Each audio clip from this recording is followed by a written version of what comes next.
Hi guys, welcome to my coal. మొన్న రాసిన mock test analysis అనమాట. ఈ క్లాస్లో నేను ఏమేమి సబ్జెక్ట్స్ డీల్ చేస్తానంటే engineering mechanics, strength of materials and design. ఈ యొక్క 3 టాపిక్స్ నుంచి వచ్చిన క్వశ్చన్స్ అనేవి ఇన్ డీటెయిల్గా చూద్దాం. టోటల్ ఈ యొక్క 3 టాపిక్స్ నుంచి 19 questions, in and around 19 questions అని ఇవ్వడం జరిగింది. So each and every question యొక్క అనాలిసిస్ అనేది చూద్దాం. So first question is from engineering mechanics. So the question is, the resultant of two forces is R. The two forces are P and Q. If Q is double, the new resultant is perpendicular to P. It is very important, guys. What is that? The resultant is perpendicular to P. అంటే Q అనేది double చేసినప్పుడు Q double చేసినప్పుడు the resultant is perpendicular to P. It is very important question. Important hint. Then what will be the P equal to Q? What will be the result? P equal to Q, Q is equal to R, Q is equal to R. What will be the result? Have to determine from that hint what he had given. Okay guys, ఈ question అనేది దేని base చేసుకుని solve చేస్తారంటే law of parallelogram, law of resolution of forces ఉన్నది కదా, దాని ద్వారా solve చేస్తారు.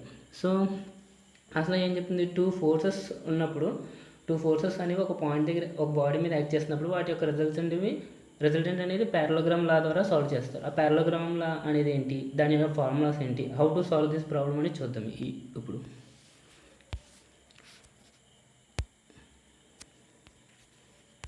ఓకే, టూ ఫోర్సెస్ అనేవి యాక్ట్ చేస్తున్నాయి. For example P and Q. ఈ టూ ఫోర్సెస్ ఒక బాడీ మీద యాక్ట్ చేస్తున్నాయి with angle alpha between them. Okay, ఇలా టూ ఫోర్సెస్ యాక్ట్ చేయడం వల్ల ఒక బాడీ మీద there will be resultant R. Okay, resultant R అంటే P అండ్ Q అనే టూ ఫోర్సెస్ అనేవి ఒక బాడీ మీద యాక్ట్ చేస్తున్నాయి విత్ యాంగిల్ ఆల్ఫా. ఆ యొక్క రెండు బాడీ ఆ ఫోర్సెస్ వల్ల వచ్చిన రిజల్టెంట్ ఏంటంటే రిజల్టెంట్ లోడ్ ఈజ్ ఆర్. ఈ రిజల్టెంట్ అనేది Pతో ఎంత యాంగిల్ చేస్తుందంటే గామా యాంగిల్ చేస్తుంది అనుకోవచ్చు. ఓకే, మీకు తెలుసు కదా, R is equal to √/P² plus Q² plus 2PQ cos alpha. Okay, resultant R is equal to √/P² plus Q² plus 2PQ cos alpha. At the same time, tan gamma is equal to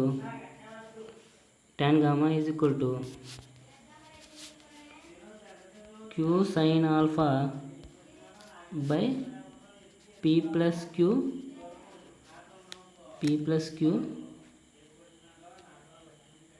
cos alpha.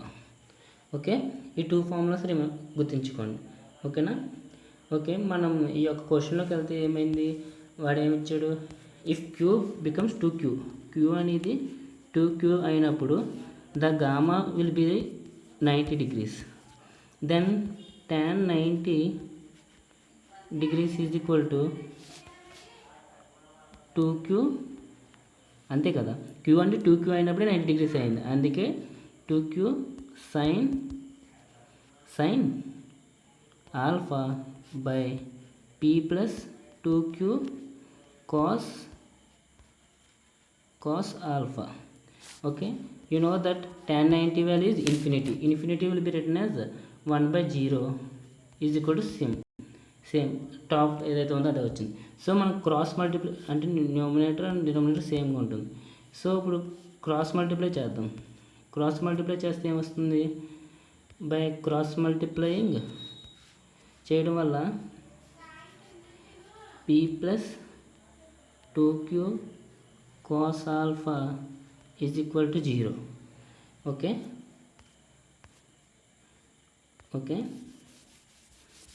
ఏమొచ్చింది, P plus 2Q cos alpha is equal to 0. అప్పుడు మనం ఏం రాసుకోవచ్చు, 2Q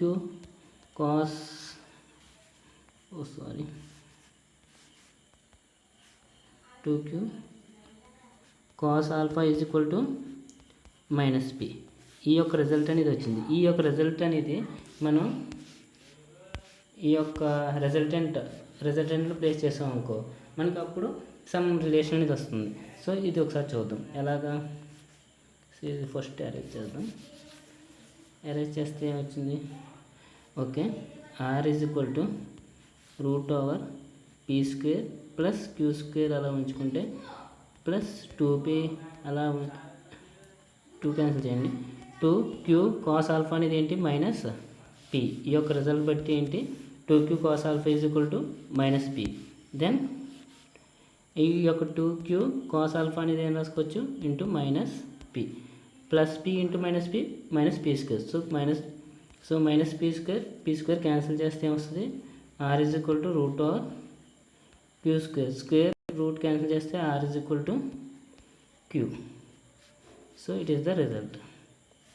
okay, so by this your answer, from this result our answer is q is equal to r. b is the option. b is right answer. Okay guys, అర్థమైంది కదా. ఏంటి అసలు question ఏమి ఇచ్చాడు, క్వశ్చన్ ఏ టాపిక్ నుంచి ఇచ్చాడు, ఆ టాపిక్లో అసలు ఏం ఫార్ములాస్ ఉన్నాయో ఫస్ట్ రాసుకుంటే మనం దాన్ని బట్టి have to reduce into our end result అనమాట. సో ఫస్ట్ ఆఫ్ ఆల్ మనకి ఆ బేసిక్ ఐడియా అనేది ఉండాలి. ఆ క్వశ్చన్ ఎందులోంచి వచ్చిందో ముందు తెలుసుకుని ఉండాలన్నమాట. సో ఓకే, ఫస్ట్ క్వశ్చన్ అర్థమైంది కదా. Then you go for next question. Second question in strength of materials. Okay, second question, Hooke's law holds up to. Okay, Hooke's law ఏం చెప్తుంది, stress is proportional to strain up to elastic limit. So up to elastic limit ఇది అందరికి తెలిసిన బట్టి easy one. నేను ఈ యొక్క ఇది దేనికి రిలేటెడ్, స్ట్రెస్ స్ట్రెయిన్ కర్వ్కి రిలేటెడ్ కదా. సో నేను స్ట్రెస్ స్ట్రెయిన్ కర్వ్కి స్పెషల్గా ఒక క్లాస్ అనేది చేశాను. అది ఈ యొక్క డిస్క్రిప్షన్లో కింద ఇవ్వడం జరుగుతుంది. If you have any problems go for refer the link. Okay guys, మనకి ఎలాస్టిక్ పాయింట్ వరకు స్ట్రెస్ అనేది sigma is proportional to stress is proportional to strain. So proportionality తీసేస్తే ఏమొస్తుంది, Young's modulus into strain. So Young's modulus is equal to stress by strain. Unit is newton per metre square. Okay, then okay answer ఏంటి, up to elastic point, option A. Then third question,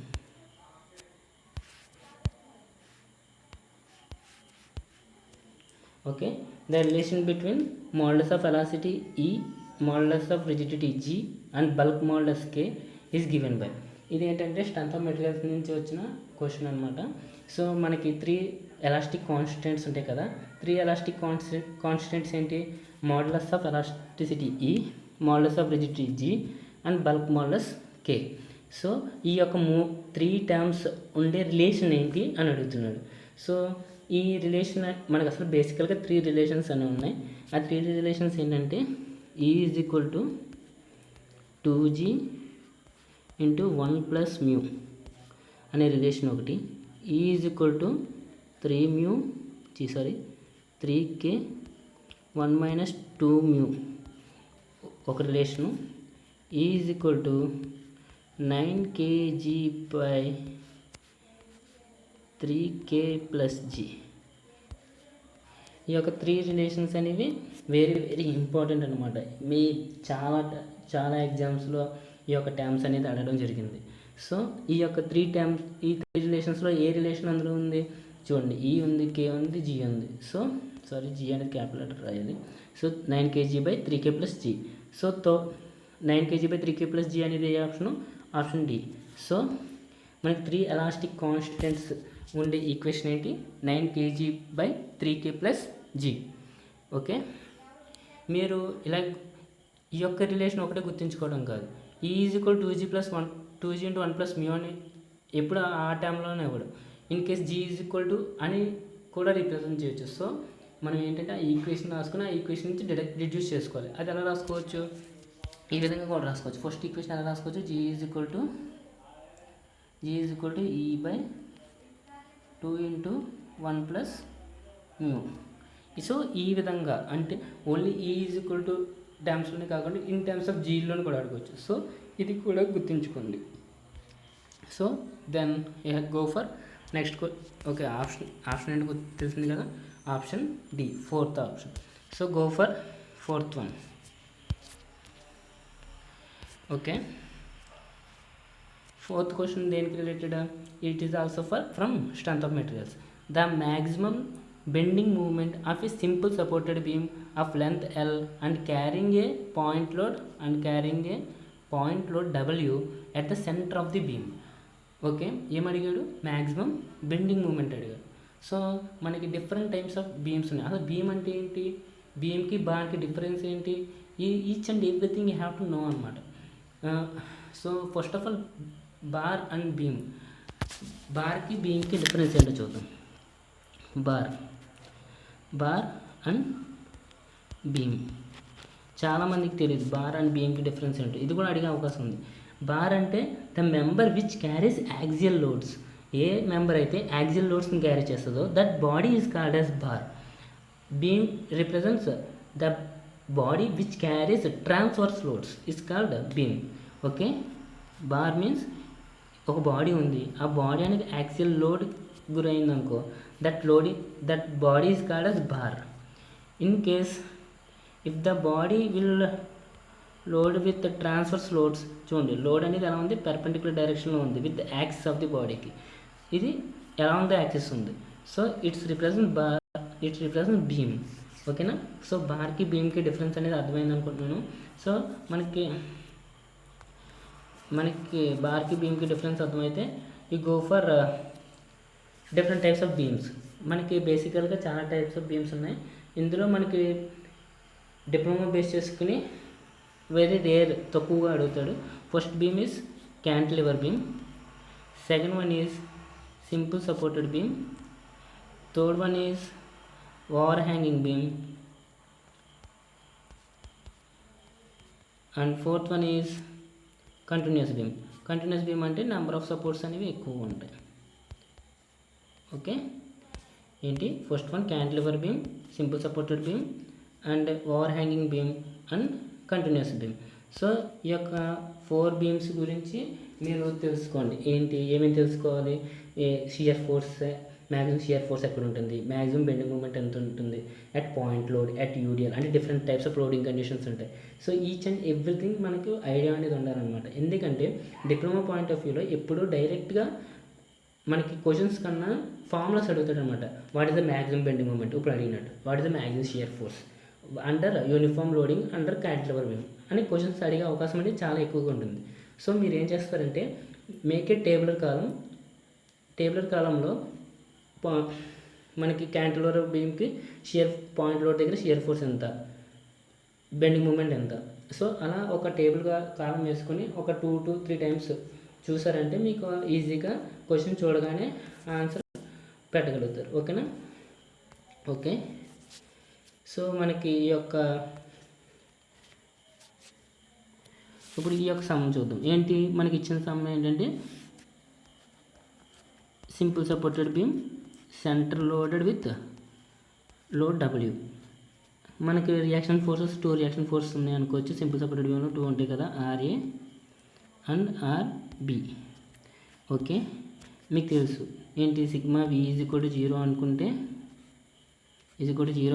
అనుకుంటే అప్పుడు ఏమవుతుంది, RA plus RB is equal to, so upward loading, up ఉన్నాయి 2 add చేశాను, up ఉన్నాయి ఏంటి RA RB 2 add చేశాను, is equal to ఏంటి డౌన్వర్డ్ లోడింగ్ ఏంటి W. So is equal to W. So ఒక ఈక్వేషన్ అనేది జనరేట్ అయింది. ఓకే,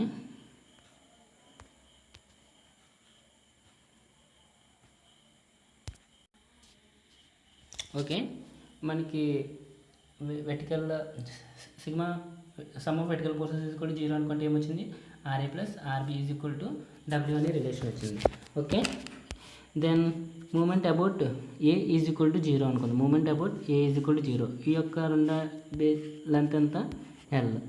సో ఏంటి moment at A is equal to 0 అనుకుంటే ఏమవుతుంది, ఆర్బీ ఇంటూ ఎల్.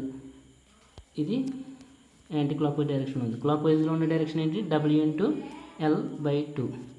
సో ఆ రెండు ఈక్వల్ చేసుకున్నాం. ఒక సిగ్మా ఎంఏ ఈక్వల్ టు 0 అనుకుంటే ఏమవుతుంది, ఈక్వల్ టు 0 అనుకుంటే RB into L is equal to W into L by 2. L cancel చేసుకుంటే ఏం మిగులుతుంది మనకి, RB is equal to W by 2. RB is equal to W by 2 అయితే మనకి RB is equal to W by 2 అయితే ఏమవుతుంది, RB is equal W by 2 place చేసుకుంటే ఈ ఈక్వేషన్లో ఆర్ఏ ఈజ్ ఈక్వల్ టు ఏమొస్తుంది, డబ్ల్యూ బై 2. ఓకే, సో మనకేంటి, మనకి RA and RB values అనేవి ఇప్పుడు మన చేతిలో ఉన్నాయి. So RA value is equal to RB is equal to W by 2. So మనకు తెలుసు, మనకి పాయింట్ లోడింగ్లో సింపుల్ సపోర్టెడ్ బీమ్లో మ్యాక్సిమం బెండింగ్ మూమెంట్ ఎక్కడ ఉంటుంది, అట్ సెంటర్లో మ్యాక్సిమం బెండింగ్ మూమెంట్ ఎంత అనేది క్యాలిక్యులేట్ చేసే ముందు simple supported beam W by 2. So maximum bending moment సెంటరే కదా, సెంటర్ దగ్గర మూమెంట్ కట్టుంది W by 2 into L by 2. So moment at centre is equal to at C is equal to W by 2 into L by 2 is equal to W L by 4. So maximum bending moment is equal to WL by 4. Okay, so WL by 4 ఆప్షన్ ఎందులో ఉందో చూద్దాం. WL by 4 is second option. B is the correct answer. WL by 4 option B is the correct answer. Then go to fifth question. So previous క్వశ్చన్లో చెప్పాను కదా, fourth question ఏంటంటే మీరు each and every beam, for example simple supported beam, cantilever beam, ఇంకా continuous బీమ్లో each and every బీమ్లో మనకి point load and UDL లోడ్కి మనకి maximum bending moment, maximum shear force ఎంత వస్తున్నాయి, అలాగే వాటి యొక్క సైన్స్ అండ్ కర్వేచర్స్ అని వెరీ వెరీ ఇంపార్టెంట్ అనమాట. ఈ సెట్ పాయింట్ ఆఫ్ వ్యూలో ప్రతిసారి క్వశ్చన్ అనేది ఉంటుంది. సో అవి ఇన్ డీటెయిల్గా చూడండి. Then go for maximum deflection for cantilever beam of length L, uniformly distributed load per unit length. Okay, మనకి ఇందులో ఏమడిగాడంటే క్యాంటిలివర్ బీమ్ ఇచ్చి ఆ క్యాంటిలివర్ బీమ్ మీద యూడిఎల్ లోడ్ అనేది ఉంది. సో ఆ లోడ్ ఎంత, డబ్ల్యూ యూనిట్స్ ఏంటి, meter, newton per meter. Okay, newton per meter. ఇప్పుడు మ్యాక్సిమం డిఫ్లెక్షన్ అనేది ఎక్కడ ఉంటుంది, సో ఫిక్స్డ్ బీమ్ ఏంటిది, cantilever beam. Okay, cantilever beam కదా with length L. Okay, so మీకు అసలు బేసిక్ ఐడియా అనేది ఉంటుంది. ఏంటి మనకి ఎక్కడ అసలు డిఫ్లెక్షన్ అంటే ఏంటి, మనకి యాక్సిస్ ఆఫ్ ది బీమ్ అనేది డ్యూ టు లోడ్ వల్ల సమ్ డిఫ్లెక్ట్ అవుతుంది, సమ్ పొజిషన్ అని మారుతుంది. ఆ పొజిషన్ లాటరల్గా ఎంత డిస్టెన్స్ మూవ్ అయింది, ఆ డిస్టెన్స్నే ఏమంటారు, you can call that deflection. So ఆ డిఫ్లెక్షన్ అనేది క్యాంటిలివర్ బీమ్కి ఎక్కడ మ్యాక్సిమం ఉంటుంది, సింపుల్ సపోర్టెడ్ బీమ్కి మ్యాక్సిమం ఎక్కడ ఉంటుంది. సో ఈచ్ అండ్ ఎవ్రీ బీమ్కి మ్యాక్సిమం డిఫ్లెక్షన్ అనేది ఎక్కడ ఉంటుందో you have to keep it in mind. And also what will be the slope అనేది ఎక్కడ మ్యాక్సిమం ఉంటుంది కూడా తెలిసి ఉండాలి మనకి. అలాగే మనకి పాయింట్ లోడ్లో మ్యాక్సిమం డిఫ్లెక్షన్ ఎక్కడ, యూడిఎల్లో మ్యాక్సిమం డిఫ్లెక్షన్ ఎంత, ఫార్ములా సెట్ ఇన్ ఈ set there will be no numerical expected from this topics, only direct formulas అనమాట. సో మీరు బాగా కాన్సన్ట్రేట్ చేయండి. Each and every formula is very very important for ఈ set point of view. Okay guys, then ఈ యొక్క question యొక్క direct formula అది. So నేను ఇది చెప్పకముందు ఇంకో కొన్ని చూద్దాం. బేసికల్గా ఈ యొక్క UDL cantilever beam with UDL formula ఏంటంటే WL to the power of 4. Deflection అనేది ఈ యొక్క లోడింగ్ వల్ల డిఫ్లెక్షన్ అనేది బీమ్ బెండింగ్ అనేది ఈ విధంగా ఉంటుంది అన్నమాట. ఈ విధంగా ఉంటుంది. సో ఈ పొజిషన్లో ఉంటే, ఫర్ ఎగ్జాంపుల్ ఈ పొజిషన్లో ఉంటే ఈ విధంగా బెండ్ అవుతుంది. So it is the Y, deflection Y. Where ఇక్కడ ఒక ట్రాంజెంట్ డ్రా చేస్తే ఈ యొక్క మధ్యంగా ఉండే థీటా అనేది స్లోప్ అనమాట. సో మనకి మ్యాక్సిమం వై మ్యాక్స్ ఎంత ఉంటుందంటే Y maximum is equal to W at point load దగ్గర, సారీ at UDL దగ్గర WL to the power of 4/8EI, WL to the power of 4/8EI. చూడండి ఇక్కడ స్మాల్ w నేను ఇచ్చింది, అదే నేను హింట్ కూడా ఇచ్చాను. హింట్ ఏంటి? Small capital W is equal to small w into L. So ఇక్కడ ఉన్న స్మాల్ w ఇంటూ L చేస్తే ఏమొస్తుంది? Is equal to, okay colour మార్చుకుందాం, capital W L³/8EI. So y maximum is equal to, so y maximum is equal to WL³/8EI. ఇందులో ఏది ఎక్కువ ఉంది? WL³/8EI. Option B is the correct answer. Okay guys, మీకు ఈ యొక్క డిఫ్లెక్షన్లో మెయిన్గా చూడాల్సింది ఏంటి? పాయింట్ లోడ్ దగ్గర, యూడిఎల్ లోడ్ దగ్గర సింపుల్ సపోర్టెడ్ బీమ్కి, క్యాంటిలివర్ బీమ్కి స్లోప్ ఎంత, డిఫ్లెక్షన్ ఎంత, డైరెక్ట్గా ఫార్ములాస్ అనేవి మగప్ చేయండి. మొత్తం టోటల్ 8 ఫార్ములాస్ అనేవి వస్తాయి, సారీ 12 ఫార్ములాస్ అనేవి వస్తాయి. 12 ఫార్ములాస్ మగప్ చేయండి. ఇన్ కేస్ మీకు కావాలంటే కమెంట్ సెక్షన్లో కమెంట్ చేయండి. I will make one video for that. Okay, you can go for next question. When a rectangular beam is loaded transversely, the maximum compressive stress is developed on the top layer, bottom layer, neutral layer or cross section layer. అసలు ఈ question అనేది ఏంటంటే bending moments నుంచి వచ్చింది. అంటే ఒక rectangular beam ఉంది, beam ఉన్నప్పుడు చెప్పాను కదా, బీమ్ అంటే ఏంటి? You can apply transverse loads. So transverse loads అనేవి అప్లై చేయడం వల్ల ఏమవుతుంది? ఇది ఈ విధంగా బెండ్ అవుతుంది. సో ఇలా బెండ్ అవుతుంటే ఏ పొజిషన్లో వస్తుంది? సో ఈ విధంగా వస్తుంది కదా, డ్యూ టు మూమెంట్స్.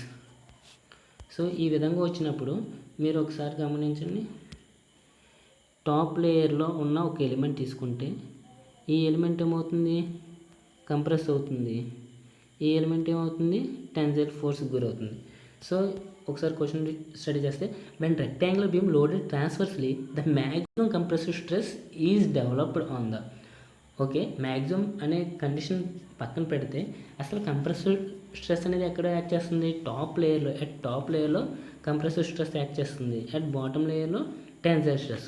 టాప్ లేయర్లో కంప్రెసివ్ స్ట్రెస్ అండ్ బాటమ్ లేయర్లో టెన్సైల్ స్ట్రెస్ అనేది యాక్ట్ చేస్తుంది. సో ఇక్కడ ఏంటి? మ్యాక్సిమం కంప్రెసివ్ స్ట్రెస్ అని అడిగాడు కాబట్టి కంప్రెసివ్ స్ట్రెస్ ఎక్కడ ఉంటుంది? టాప్ లేయర్లో. Okay, option A is the correct answer. Okay, అర్థమైంది అనుకుంటున్నాను. Go for next question. Okay, the energy observed in a body when it is strained within the elastic limits is known as, it's known as strain energy, మనకు తెలిసిందే. అలాగే resilience అంటే ఏంటి, proof resilience అంటే ఏంటి, models of resilience అంటే ఏంటో చూద్దాం ఒకసారి. ఓకే, మనకి రెసిలియన్స్ అంటే ఏంటో, ఓకే ఏంటి? The energy absorbed by any body when it is strained within the elastic limit is known as strain energy. So option A is the correct answer. But what is resilience? Resilience also energy absorbed by the body. So ఇది within elastic, up to elastic limit అనమాట. So proof resilience అంటే maximum amount of energy observed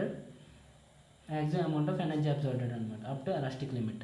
అలాగే modulus of resilience అంటే proof resilience by unit volume. So each and every one is important. So have to, మనకి ఈ యొక్క 4 definitions అనేవి ఒకసారి refer చేయండి, బుక్లో రెఫర్ చేసి చూడండి. So each and every definition is very very important for ECET point of view. So you go for next question. Okay, the point of counterflexure occur in. The point of counterflexure is occur in overhanging beams. Overhanging beams, option C is the correct answer. ఏంటి మనకి point of కాంట్రఫ్లెక్షన్ అనేది ఎక్కడ అవుతుందంటే over hanging beams అనమాట. Over hanging beams అంటే తెలుసు కదా, మనకి సపోర్ట్స్ ఉన్న తర్వాత పక్కకి ఇంకా బయటికి లాటరల్గా చూసారు కదా, వచ్చిన దాన్ని ఏమంటారు, అలా ఉంటే ఓవర్ హ్యాంగింగ్ బీమ్ అంటారు. అందులో మనకేమొస్తుంది, ఓవర్ హ్యాంగింగ్ బీమ్లో మనకి పాయింట్ ఆఫ్ కాంట్రఫ్లెక్చర్ అనేది వస్తుంది అనమాట. ఎందుకు వస్తుంది అంటే అసలు పాయింట్ ఆఫ్ కాంట్రఫ్లెక్చర్ అంటే ఏంటంటే at which point bending moments changes its sign. అంటే ఏ పాయింట్ దగ్గర బెండింగ్ మూమెంట్ అనేది ప్లస్ నుంచి నెగిటివ్కి సైన్ చేంజ్ అవుతుందో that point will known as point of contraflexure. Point of contraflexure అంటారు అనమాట. Okay, then you go for next question.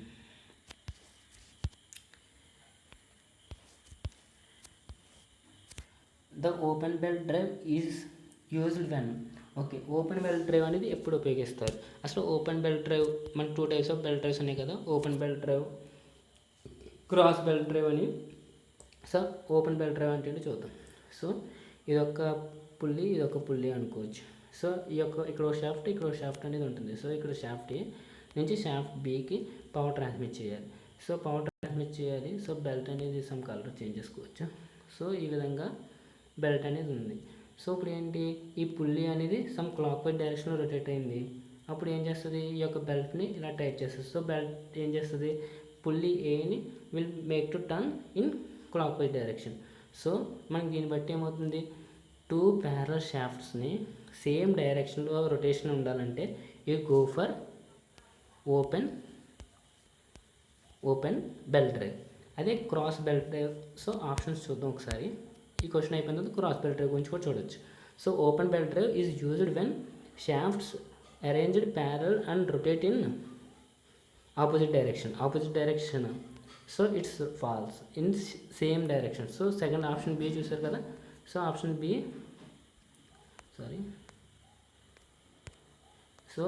B is the correct answer. Shafts అనేవి ప్యారల్గా ఉండి సేమ్ డైరెక్షన్లో రొటేషన్ కావాలన్నప్పుడు మనం దేన్ని ప్రిఫర్ చేస్తాం, ఓపెన్ బెల్ట్ డ్రైవ్స్ని ప్రిఫర్ చేస్తాం. ఓకే, ఇది ఎలాగో వచ్చింది కాబట్టి క్రాస్ బెల్ట్ డ్రైవ్ అంటే ఏంటో కూడా చూడొచ్చు. ఓకే, సో పుల్లి ఏ, పుల్లి బి అన్ని 2 పుల్లీస్ ఉన్నప్పుడు వాటికి మిడిల్లో బెల్ట్ అనేది క్రాస్కి ఈ విధంగా ఉంటుందన్నమాట. So for example pulley B అనేది క్లాక్ వైజ్ డైరెక్షన్లో రొటేట్ అవుతే ఈ యొక్క బెల్ట్ అనేది ఈ విధంగా పుల్ చేస్తుంది అనమాట. పైన ఈ యొక్క డైరెక్షన్లో పుల్ చేస్తుంది. సో ఈ డైరెక్షన్లో లిఫ్ట్ చేస్తుంది. సో ఈ డైరెక్షన్లో కదా. సో ఈ డైరెక్షన్లో పుల్ అవుతుంటే ఏమవుతుంది, ఈ యొక్క ఏ అనేది యాంటీ క్లాక్ వైజ్లో రొటేట్ అవుతుంది. సో మనకు క్రాస్ బెల్ట్ డ్రైవ్ అనేది ఎప్పుడు ఉపయోగిస్తారు, ఎప్పుడైతే 2 షాఫ్ట్స్ అని ప్యారల్గా ఉండి ద డైరెక్షన్ ఆఫ్ మోషన్ అనేది ఆపోజిట్ డైరెక్షన్లో కావాలనుకున్నామో ఆ టైంలో మనం క్రాస్ బెల్ట్ డ్రైవ్ అనేది ఉపయోగిస్తారు. సో ఈ యొక్క టాపిక్లో ఇంపార్టెంట్ ఏంటంటే యాంగిల్ ఆఫ్ ల్యాప్ ఎంత, అలాగే కాంటాక్ట్ లెంత్ ఆఫ్ బెల్ట్, అలాగే మనకి సెంట్రిఫ్యూగల్ టెన్షన్కి ఫార్ములా, అలాగే power drive by the open belt drive. So ఇలాంటి క్వశ్చన్స్ అనేవి ఎక్కువ నెంబర్ ఆఫ్ టైమ్స్ రిపీటెడ్గా అడిగారు. మ్యాక్సిమం ఈ సెట్లో ఎప్పుడు కూడా థియరటికల్గా ఎక్కువ ఇస్తాడు, అలాగే ఎక్కువ direct formula based questions and formulas కూడా ఎక్కువ టైమ్స్ అడిగిన సూచనలు కూడా ఉన్నాయి. సో మనకి ఫార్ములాస్ అనేవి వేరే important. At the same time మనకి కాన్సెప్ట్ అనేది చాలా క్లియర్గా ఉండాలి. ఆ క్లియర్గా ఉంటే యూ కెన్ క్రాక్ ద ఈ సెట్. ఓకే, ఈ క్వశ్చన్ అనేది ఏంటి, belt drives. So belt drives is from design. So ఈ యొక్క 9th question up to 8th question వరకు మనం మెకానిక్స్ అండ్ స్ట్రెంథోమెట్రిక్స్ దాకా వచ్చిన క్వశ్చన్స్ చూస్తాం. ఇప్పటి నుంచి డిజైన్ అనమాట. సో 9th క్వశ్చన్ ఏంటి, 9th question is from design. Okay, then you go for 10th question. Okay, ఇది గుర్తుంచుకోవాల్సిన క్వశ్చన్. ఇది కూడా from belts. The included angle for the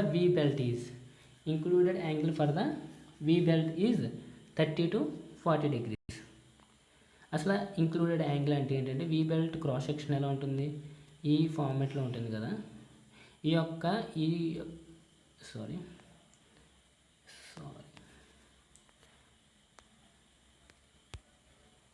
మనకి వి బెల్ట్ అనేది ఈ క్రాస్ సెక్షన్లో ఉంటుంది కదా.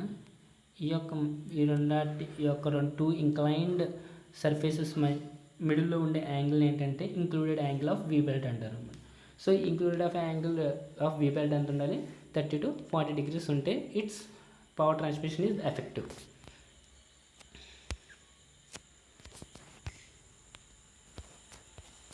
Okay, it is also from belt drives.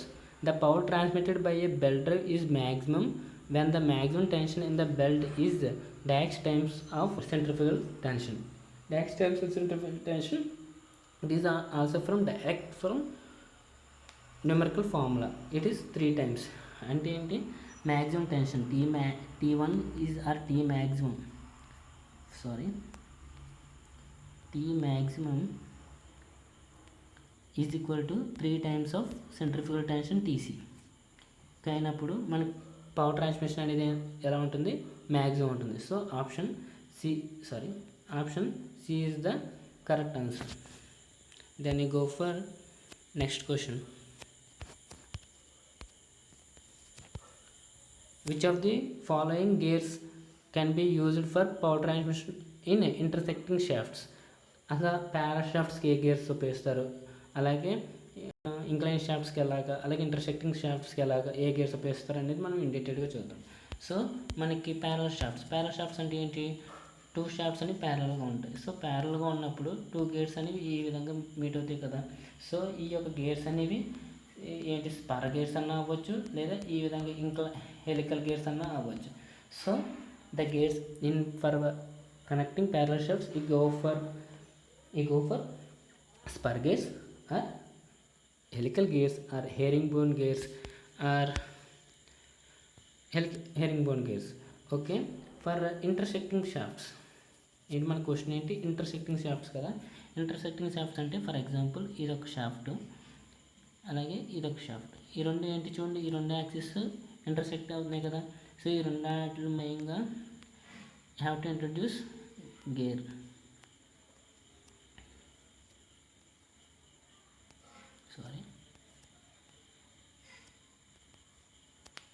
Okay, చూడండి ఈ యొక్క 2 గేర్స్ మిడిల్లో. ఓకే, మీకు ఇంకా కొంచెం ఓకే, ఇది చూడండి మనకి ఇంటర్సెక్టింగ్ షాఫ్ట్స్ అంటే చూడండి 2 షాఫ్ట్స్ అనేవి పెర్పెండికులర్గా ఇంటర్సెక్ట్ అవుతున్నాయి. అలాంటి షాఫ్ట్స్కి ఏం గేర్స్, ఇలా ఈ విధంగా గేర్స్ అనేవి ఈ విధంగా ఉంటే it's called as bevel gears. So option C is the correct answer. So మనకేంటి, ఇంటర్సెక్టింగ్ షాఫ్ట్స్ని మనకి జాయిన్ చేయడానికి ఏ గేర్స్ వాడతారు, బెవల్ గేర్స్ అనేవి వాడతారు అనమాట. అదే స్పర్ అండ్ హెలికల్ గేర్స్ అనేవి ఎప్పుడు వాడతారు, for parallel shafts. Okay, you go for next question.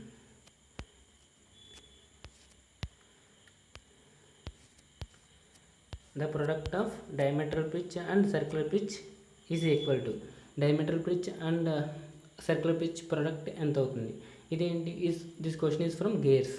Okay, diameter pitch is represented by PD. PD is equal to T by D, where T is the number of teeth and D is the pitch diameter of the gear. Okay, PD is equal to diameter pitch is equal to T by D, and circular pitch PC is equal to pi D by T. Okay, ఈ యొక్క formulas చెప్పాను కదా, మనకి బేసికల్గా ఈ set అనేది దేని మీద రివాల్వ్ అయి ఉంటుంది, ఎక్కువ ఫార్ములాస్ అండ్ థియరీ. కన్నా మీరు బేసిక్స్ గుర్తుంచుకుంటే చాలు, you can easily score up to 80 marks in core.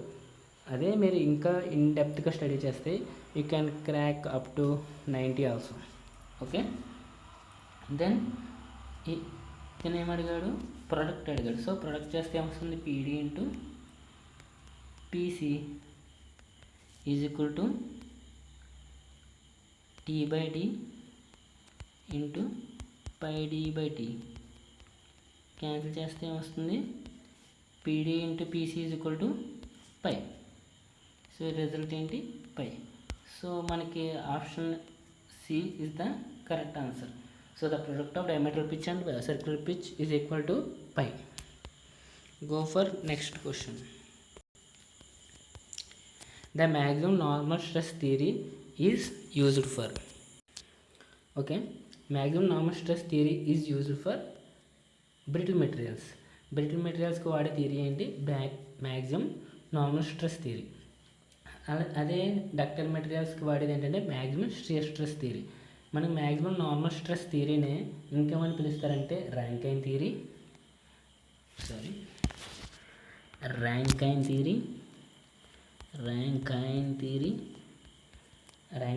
అంటారు.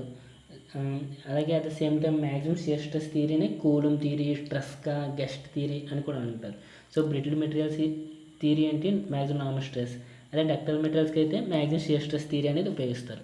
గుర్తుంచుకోండి, it is very very important question అనమాట. So maximum normal stress theory is used for brittle materials and maximum shear stress theory is used for ductile materials. Okay, then you go for next question.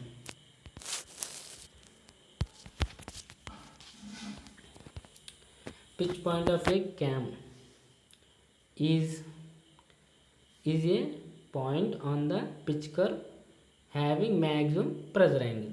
So option B is the correct answer.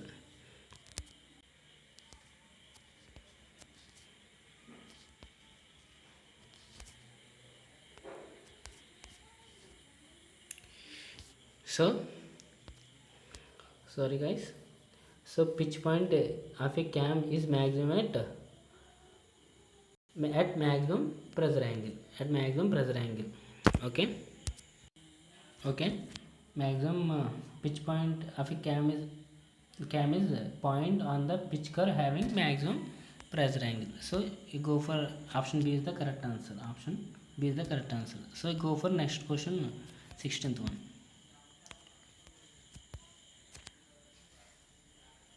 Which of the following is a anti-frictional bearing?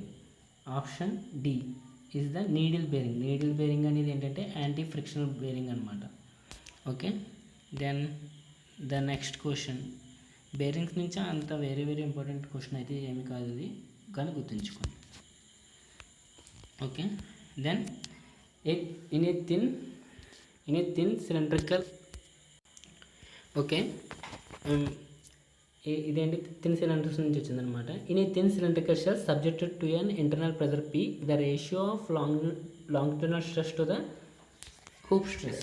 Okay, ఇందులో ఏమడిగాడంటే మనకి cylindrical stress 2 types of stresses అనేవి ఉంటాయి కదా, ఏంటి longitudinal stress and hoop stress. So ఈడేమడిగాడంటే longitudinal స్ట్రెస్కి hoop స్ట్రెస్కి రేషియో అనేది అడిగాడు.